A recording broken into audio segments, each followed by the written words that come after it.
안녕하십니까. 신의균의 국방TV 데일리 디펜스입니다. 자, 오늘도 아주 중요한 안보 소식 살펴보도록 하겠습니다. 러시아가 거의 건국 이래 최악의 보안 사고가 터졌습니다. ICBM 기지, 핵미사일 기지, 11개 기지의 거의 모든 정보가 다 털려버렸는데, 이게 무슨 간첩이 한 것도 아니고 아주 희한한 경로를 통해서 이 정보들이 다 털려버렸습니다. 그리고 이게 독일과 덴마크의 유력 언론을 통해서 그냥 전부 공개됐는데 무려 200만 페이지 분량이라고 합니다. 이거 지금 러시아 전략무기 큰일 나는데요. 어떤 상황인지 보도록 하겠습니다. 정보 브리핑 먼저 하겠습니다. 미국 FBI는 국방정보국 DIA에 있는 IT 전문가 네이선 라치라는 사람을 긴급 체포했는데, 이 사람은 최고 기밀 인가를 보유하고 전산 분야의 최고 기밀 인가입니다. 그리고는 우호적인 외국 정부와 접촉했다라는 혐의인데요. 자, 이 사람이에요. 레이선 라치 28살이고 유대인입니다. 그래서 지금 DIA 국방정보국 요원인데 전산 요원인 겁니다. 그러니까 전산으로 딱 들어가면 모든 정보 다 들어가 있죠. 그런데 우호적인 국가와 지금 커넥션이 있는 상황인데 FBI가 체포를 한 겁니다. 아마 이스라엘이겠죠. 우리나라는 적국, 그러니까 북한만을 간첩죄로 규정하고 있죠. 그리고 우호국, 동맹국 이런 거 다 구분 없이 그냥 우리는 적국 딱 북한의 정보를 갖다 준 것만 간첩으로 오지. 제가 봤을 때 분명히 중국도 적인데 중국은 제도적으로 적이다 라고 규정을 안 했기 때문에 중국에 갖다 준 이 군사정보를 갖다 줬으면 이거는 간첩이 아니다라는 겁니다. 희한하죠. 그런데 미국은 동맹이든 우호국이든 간에 그냥 미국 외에 다른 나라의 정보를 주면 간첩이다라는 겁니다. 이게 맞죠. 우리도 만약에 미국에 정보를 주는 우리 군인이 있다. 줘야 되는 정보, 안 줘야 되는 정보 있을 수 있는데 안 줘야 되는 정보까지 줬다. 그거 간첩이죠. 그게 바로 로버트 김 사건 아닙니까? 1996년 강릉 잠수함 침투 사건 때 당시 미 해군 정보국에 있던 교포입니다. 로버트 김이 미국이 이 잠수함이 출항하는 것부터 다 추적하고 있었다라고 하는 정보를 우리 어떤 이 고국에 대한 애국심 차원에서 줬겠죠. 그게 간첩으로 체포돼서 오랫동안 감옥에 갇혔죠. 그게 바로 미국입니다. 그러면 우리도 당연히 이렇게 바꿔야 되는데, 희한하게 지금 대한민국 최고의 정당인 인원을 가지고 있는 정당의 국회의원들, 그리고 그 대표가 북한 외에는 간첩 아니다 라고 주장해서 못하고 있는 거죠. 자, 이렇게 해야 됩니다. 중국은 올 하반기 푸젠 항모 취역을 앞두고 J-35 스텔스 전투기 저율 초도 생산을 시작했다라는 건데, 선양에서 대량 생산이 보고되고 있습니다. 선양에서 지금 날아다니고 있는 J-35 저율 초도 생산기인데 이제 양산에 들어갔다 그 말입니다. 네, 정말 중국이 J-20 스텔스 전투기 가지고 있죠. 거기다가 중국판 F-35라고 할 수 있는 이 J-35 이름도 똑같이 그냥 35로 붙였어요. 이 J-35도 이제 대량 생산에 들어갔다. 정말 우려스럽지 않을 수가 없습니다. 하마스는 미국이 제시한 가자지구 휴전 제안은 가자지구에서의 살상을 이어가자는 것이다. 그래서 우리는 휴전 협상 안 한다. 거부했습니다.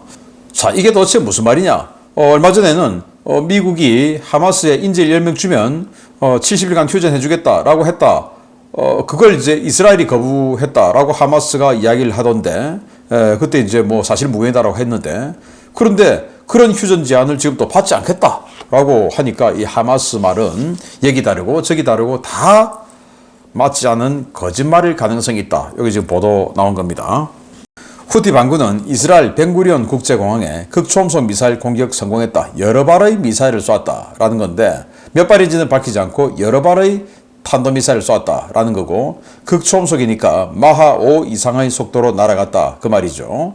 이스라엘은 모두 요격했다. 보복할 것이다. 이렇게 이야기를 했는데, 자, 이 벤구리온 국제공항과 그 주변에 탄도미사일이나 비슷한 게 떨어져서 폭발했다 이런 건 없어요. 그러니까 아마도 이스라엘이 모두 요격했다. 이 말이 맞는 것 같습니다. 그렇지만 일단 쏘았으니까 보복한다. 그 말이고.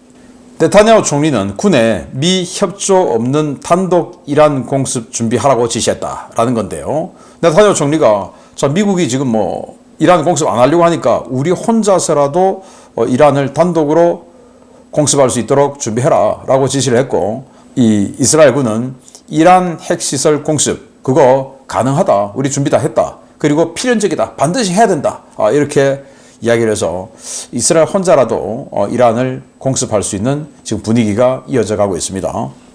키스 켈로그 우크라이나 특사는 나토 동진에 대한 러시아의 우려는 정당하다. 갑자기 이렇게 또 러시아 입장을 또 편을 드네요. 그래서 푸틴이 전쟁을 끝낼 경우 나토 확장 금지 보장 약속해 줄게, 이렇게 이야기를 했습니다. 자, 키스 켈로그 특사예요. 원래는 이 키스 켈로그가 너무 강경하니까 러시아는 저 사람하고는 대화 안 한다, 이랬다가 최근에 이제 다시 등장하고 있습니다. 자, 그래서 이 키스 켈로그의 말에 따르면 뭐 사실은 이 트럼프 대통령이 그래 우크라이나 나토 가입 안 시킬 거다, 걱정하지 마, 우크라이나 나토 가입은 안 돼, 이렇게 주장했으니까 뭐 그에 맞춘 말이죠. 기왕에 뭐 나토 가입 안 시킬 거니까 러시아 기분 좋은 말 좀 해줬다, 이렇게 볼 수 있는 건데, 그 나토의 동진 지금까지는 폴란드 그리고 발트 3국 루마니아 여기까지 왔는데 거기서부터 더 동진 하면 어떻게 되냐, 바로 몰도바와 우크라이나죠. 거기까지는 안 가겠다, 이제 이 말을 하는 거고요. 그러니까 협상장에 나와라, 이 말입니다. 유엔 주재 미국 대사는 휴전 협상 응하지 않는 러시아는 미국이 중재에서 빠진다는 것의 의미를 깨달아야 된다, 이렇게 또 압박을 했습니다. 왜냐하면 이 우크라이나의 유엔 주재 대사가 유엔 안보리 소집을 요구했어요. 왜냐? 러시아가 300발이 넘는 미사일을 우크라이나 전국 각지에 쏴서 수많은 민간인 사상자를 냈죠. 그래서 유엔 안보리를 소집했는데, 자, 여기서 이제 또 유엔 주재 미국 대사도 만약에 휴전 협상 응하지 않으면 미국이 이제 중재 안 한다, 우리 빠진다, 그리고 알아서 해라, 이 말인데, 이 의미는 뭐냐? 전쟁이 장기화된다. 또 전쟁이 장기화되면 푸틴 대통령 당신의 정권도 위험해진다 라는 말을 하는 겁니다. 백악관 대변인은 다음 주 이스탄불에서 있는 2차 회담, 여기에 양측 모두 참가하는 것으로 한다, 협상 진전 있기를 바란다 라는 건데요. 제가 어제 말씀드렸지만 러시아가 갑자기 먼저 6월 2일 날 이스탄불에서 만나자, 당신네들이 오든지 안 오든지 우린 간다, 자, 이렇게 이야기했죠. 여기에 미국 그리고 영국, 프랑스, 독일 다 올 것 같다, 그리고 우크라이나도 오는 것으로 알고 있다, 그래서 협상이 진전이 있기를 바란다 라고 했지만, 파이낸셜 타임스는 이렇게 또 보도를 했어요. 러시아가 수미 그리고 하르키우를 점령해서 수미주, 하르키우주를 완전히 그냥 영구 점령하는 것을 타겟으로 하고 있기 때문에 이거 뭐 휴전 이거 안 될 것이다. 그리고 지난주에 푸틴 대통령이 쿠르스크에 방문했을 때 거기서 쿠르스크 맞은편이 이제 수미주니까 우크라이나 수미주, 저 수미주를 완전히 다 점령해라 라고 말을 했다라는 거예요. 그래서 뭐 만나봐야 소득 없다, 이 보도를 파이낸셜 타임스가 했습니다. 러시아는 국제사회의 반대를 무시하고 자포리자 원자력 발전소 재가동, 그리고 재가동을 시켜서 거기에서 나오는 전력을 맞은편에 있는 그 러시아 본토죠, 로스토프, 그쪽으로 연결하는 시도를 하고 있어요. 그래서 송전탑 세우고 뭐 송전 설비를 갖추고 있는 중인데, 그래서 IAEA 사무총장이 다음 주에 긴급 시찰을 예고했어요. 왜냐? 전쟁 중에는 하면 안 된다, 위험하지 않느냐, 지금 포탄 날아다니고 자폭 드론 날아다니는데 어디 지금 거기 원자력 발전소를 돌리냐, 안 돼. 지금 이제 콜드 셧다운 상태인데 그 콜드 셧다운을 유지해야 된다, 전쟁 중에는. 전쟁 끝나고 나면 그때 다시 이야기하자, 라고 하는 겁니다. 자, 다국적 제재 감시단 MSMT, 이게 이제 북한이 유엔 안보리 제재를 어기는 이것을 감시하는 국제 기구예요.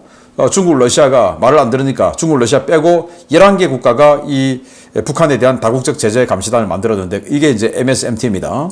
여기에서 보고서를 냈는데 북한이 지난해 러시아의 탄도미사일 최소 100발 보냈고 포탄 900만 발을 보냈다라는 보고서를 발간했어요. 자, 이게 바로 그 보고서입니다. 와, 정말 900만 발의 포탄, 탄도미사일 100발 이상 정말 어마어마하게 보냈습니다. 자, 그리고 이 보고서 보면 뭐 이런 것도 굉장히 많이 보냈어요. 그래서 이 북한이 없었으면 2024년 그리고 25년 초 러시아는 전선에서 완전히 좀 무너졌지 않을까라는 생각이 들 정도로 굉장히 큰 기여를 했고, 그러다 보니까 지금 북한에 러시아가 엄청난 대가를 지불하고 있죠. 네, 이런 상황입니다. 자, 주요 소식 들어가겠습니다. 어느 시대, 어느 나라에서나 전략무기 운용시설은 최고 등급의 보안이 적용되는 것이 상식입니다. 시설의 위치나 내부 구조를 적이 알게 되면 유사시 공격에 대단히 취약해지기 때문인데요. 우크라이나 전쟁으로 재래식 군사력이 풍비박산난 러시아의 유일한 믿을 구석인 전략핵무기 관련 기밀이 무더기로 털렸다는 소식입니다. 미국과 유럽을 겨냥한 러시아군의 대륙간 탄도미사일과 핵탄두 운용시설에 대한 기밀 문건 200만 페이지 이상이 독일 언론인들에 의해 유출되었으며, 이 때문에 러시아가 발칵 뒤집혔다고 유로마이단 프레스가 현지 시각 5월 29일 보도했습니다. 독일 시사주간지 슈피겔과 덴마크 언론 덴워치는 고도의 첩보 공작이나 해킹 없이 민간인 차원에서 접근할 수 있는 자료들 속에서 2010년대 이후 러시아가 새로 건설한 핵탄두 보관시설과 핵미사일 기지 기밀 정보들을 대량으로 확보했습니다. 이 정보는 러시아 국방부의 조달 부서들이 건설공사 용역 등을 공고하면서 배포한 자료들을 취합해 정리한 것인데요. 무려 11개소의 ICBM 기지의 세부 좌표와 시설 내부 구조, 설계도 등의 자료가 유출된 것으로 확인되었습니다. 슈피겔이 공개한 자료 중 러시아 중부 오렌부르크주 야스니 지역에 있는 돈바롭스키 기지의 경우 러시아 전략 로켓군 산하 제31 미사일군의 제13 돈바롭스키 적기 로켓 사단의 시설 관련 정보가 거의 모두 유출되었습니다. 이 시설은 일명 사탄으로 불리는 사일로 방식의 ICBM인 R-36M2를 운용하는 부대인데요. 이 미사일은 750킬로톤의 핵탄두 10발을 싣고 1만 킬로미터 이상을 날아갈 수 있고, 푸틴이 자랑하는 마하 30의 극초음속 활공무기 아방가르드를 싣고 미국 전역을 타격할 수 있는 러시아 최강의 전략무기입니다. 유출된 문서는 돈바롭스키 기지를 포함한 러시아 핵심 ICBM 운용 거점들의 최근 10년간 공사 내역과 내부 구조, 미사일 운용 절차 등이 포함되어 있는데요. 이에 대해 모스크바 타임즈 영문판은 러시아군 최악의 보안사고라고 평가했습니다. 이와 관련해 전미과학자연맹 핵정보 프로젝트 책임자인 한스 크리스텐슨 선임연구원은 우리는 지금까지 위성을 통해서만 이 기지를 모니터링할 수 있었지만 이번에 유출된 정보 덕분에 이제 건물 내부와 지하 구조를 전부 들여다볼 수 있게 됐다. 이것은 전례가 없는 일이라고 평가했습니다. ICBM 기지 관련 기밀 정보가 대량으로 유출됨에 따라 러시아는 이제 유사시 미국의 공격에 대비해 미사일 기지를 옮기거나 내부 구조를 완전히 바꿔야 하는 상황이 됐는데요. 도대체 보안의식이 얼마나 형편없으면 이런 사고가 터질 수 있는지 모르겠습니다. 네, 정말 희한합니다. 제가 오신트 정보 많이 말씀을 드리죠. 그게 뭐냐? 오픈 소스 인텔리전트, 그러니까 공개된 소스를 가지고 이 정보를 만드는 이게 바로 오신트인데, 이 오신트 정보로 이런 걸 만들어 버린 겁니다. 그게 바로 러시아의 평소에 정말 말도 안 되게 희박한 보안의식 덕분이다라는 거예요. 자, 여기 유로마이단 프레스에 관련 보도가 나왔는데, 자, 이게 이제 뭐 어떤 내용이냐 하면은 우리 이제 공사 입찰 같은 거 하죠. 조달청에서 하는 뭐 나라장터라든지 이런데 국가에서 입찰하는 여러 공사들이 이렇게 올라오지 않습니까? 거기 보면 이제 입찰 시방서 뭐 이런 것들이 쭉 이제 올라옵니다. 그러면은 거기에 따라서 이제 각 건설 회사들이나 또는 납품 회사들이나 이런 사람들이 그걸 보고 제안서를 적죠. 그겁니다, 그거. 그 중에서 뭐 11개 ICBM 기지의 정보가 모두 유출이 됐는데, 그 중에서 뭐 제일 유명한 게 제13 적기 로켓 사단, 여기입니다. 카자흐스탄 북쪽에 있는 이 기지는 정말 뭐 화끈하게 공개가 됐어요. 자, 보십시오. 여기가 이제 거기 막사입니다. 사령부와 주둔지 막사인데 이 막사의 단면도 지금 단면도 다 나와 있죠. 이런 것까지 이 사진으로 봐서는 또는 위성으로 봐서는 도대체 이 건물 내부가 어떻게 생겼는지, 예를 들어서 이 건물을 타격하러 갔을 때 어떤 어떻게 생겼는지 모르니까 어떻게 움직여야 되는지 알 수가 없잖아요. 그런데 여기는 아예 단면도를 그대로 다 만들어 놨습니다.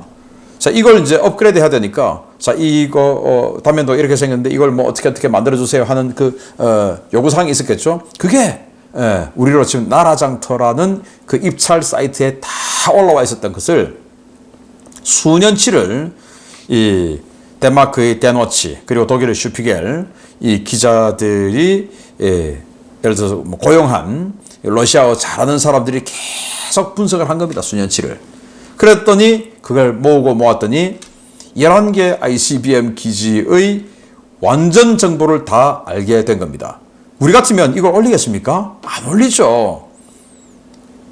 그거는 나중에 와서 봐라라든지 이렇게 되죠. 어떻게 인터넷에 이걸 올립니까? 그런데 다 올려버린 거예요. 또 우리는 뭐 하면 땡땡 이런 식으로 처리하지, 이렇게 숫자를 그냥 다 기입하지 않죠. 여기는 그대로 다 한 겁니다. 자, 그래서 예를 들어 이거 보면 이런 식으로 단면도를 그려놨어요. 이게 뭐냐? ICBM 사일로의 아래 통제소입니다. 통제소가 이렇게 생겼다라는 건데 이걸 지금 이 덴마크의 데노치 언론사에서 3D로 구현한 거예요. 그래서 이 위에 ICBM의 사일로, 그러니까 지하 발사 기지가 이거 위에 있다. 그래서 발사 시설은, 통제 시설은 이렇게 생겼다. 라고 하는 것까지 다, 뭐, 구조, 뭐, 두께, 벽 두께, 뭐, 등등 다 나와 있는 겁니다. 정말 기가 막히죠. 자, 그래서 이 기지가 뭐 어떤 무기를 운용하는 기지냐. 예를 들어서 이 기지는 750킬로톤의 핵탄두 10개를 탑재하는 다탄도 미사일입니다. 사탄이라고 하는 건데, R-36M2, 그리고 그 10개의 탄두를 싣고 다탄두 미사일 상태에서 1200km를 날아가는 거예요. 그러니까 미국 본토 어디든지 다 때리죠. 그리고 이렇게 하든지 아니면 그 다탄두 빼고 탄두 하나를 집어넣는데, 이래서 아방가르드 탄두를 집어넣을 수 있어요. 아방가르드는 푸틴이 이거 우리 러시아의 전략무기 아무도 막지 못해 하고 직접 자랑했던 5대 전략무기 중에 하나입니다. 아방가르드. 무려 마 30의 속도로 활공을 해요. 활공을 한다는 것은 회피 기동을 할 수 있다는 말이 되겠죠. 활공이니까. 이 아방가르드, 당연히 여기도 핵을 탑재할 수 있죠. 이런 걸 싣는 그 기지의 모든 것이, 내부 정보가 모든 것이 다 나와버리니까 이제 전미과학자연맹의 핵 전문가인 한스 크리스텐 텐스는 이거는 정말 그동안에 우리가 알 수 없었던 자료다. 우리가 위성으로만 볼 수 있는 그 자료를 완전히 뛰어넘어서 정말 내밀한 부분까지 보여줘서 고맙다. 라는 거죠. 이제 특수부대들이 들어가서 어떤 루트로 어떻게 들어가 하는 것을 다 작전을 이제 구사할 수 있게 되었다. 그러면 러시아는 이걸 회피하기 위해서는 어떻게 되냐? 기지를 부수고 다시 짓든지, 아니면은 내부 구조를 완전히 리모델링해서 다시 다 바꾸든지, 아니면 그냥 뭐 다른 데로 옮기든지. 자, 이렇게 되는 엄청난 보안 사고가 그냥 평소에 아무 생각 없이 인터넷에 올리던 그 버릇에 의해서 이렇게 다 알려지게 되었다. 이게 바로 러시아다. 와, 정말 기가 찹니다. 물론 뭐 우리나라도 보안사고 지금 많아서 우리도 뭐 떳떳하지 못한데 뭐 이런 짓은 우리는 그래도 안 하죠. 기가 막힙니다. 마치겠습니다. 감사합니다.